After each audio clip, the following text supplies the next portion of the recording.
पूर्व मुख्यमंत्री अशोक गहलोत के 25 सितंबर 2022 के राजनीतिक घटनाक्रम को लेकर दिए गए बयान के बाद राजस्थान की राजनीति में एक बार फिर हलचल तेज हो गई है।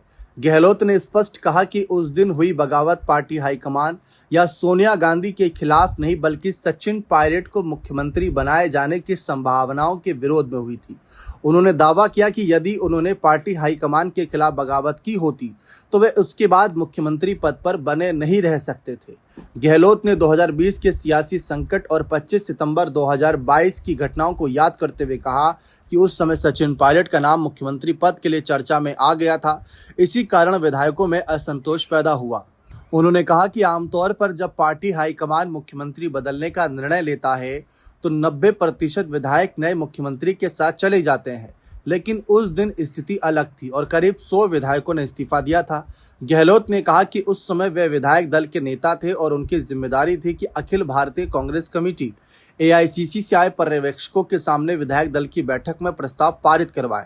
हालांकि वे ऐसा नहीं कर पाए। उन्होंने बताया कि उसी रात उन्होंने सुझाव दिया था कि बैठक को स्थगित कर अगले दिन फिर आयोजित किया जाए, लेकिन हालात ऐसे नहीं बने कि बैठक दोबारा हो सके और प्रस्ताव पारित नहीं हो पाया।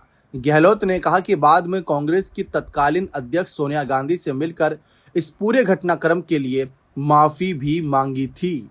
तो गहलोत ने ये बड़ा खुलासा किया कि किस तरीके से सोनिया गांधी चाहती थी कि गहलोत अध्यक्ष बने। जब ये घटनाक्रम सफल नहीं हुआ तो माफी भी मांगी थी। अशोक गहलोत ने आरोप लगाया कि 2020 की राजनीतिक संकट के दौरान पायलट समर्थक विधायकों के हरियाणा के मानेसर जाने के घटनाक्रम में गजेंद्र सिंह शेखावत की भूमिका थी। उन्होंने कहा कि बीजेपी नेता जफर इस्लाम भी इस पूरे मामले में शामिल थे। गहलोत ने कहा कि गजेंद्र सिंह शेखावत इस विषय पर बार बार बयान देते हैं, लेकिन उन्होंने अब तक अपना वॉइस सैंपल नहीं दिया। उन्होंने यह भी दावा किया कि पायलट को केंद्रीय मंत्री बनाए जाने में उन्होंने व्यक्तिगत स्तर पर मदद की थी, लेकिन पायलट ने कभी सार्वजनिक रूप से इसका उल्लेख नहीं किया। फिलहाल पायलट के बयान का इंतजार किया जा रहा है।